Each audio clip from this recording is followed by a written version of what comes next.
আমি জানি না তোমাদের মনে আছে কিনা, ঈদের চাঁদ দেখার পর থেকেই শুরু হতো উত্তেজনা। ভোরে গোসল করে আব্বুর হাত ধরে ঈদগাহে যাওয়া, আর ফেরার পথে মেলা থেকে বাঁশি কেনা। মা সারাদিন রান্নাঘরে ব্যস্ত থাকতেন, আর আমরা বন্ধুরা মিলে এ বাড়ি ও বাড়ি ঘুরে ফিরনি পায়েস খেতাম। পকেটে 2 টাকার নোট জমলেও মনে হতো দুনিয়ার সব সুখ আমাদের হাতে।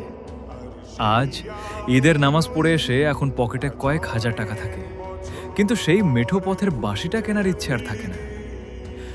এখন মা আর আগের মতো সারাদিন রান্নাঘরে দাঁড়িয়ে থাকতে পারেন না, হাঁটুতে ব্যথা।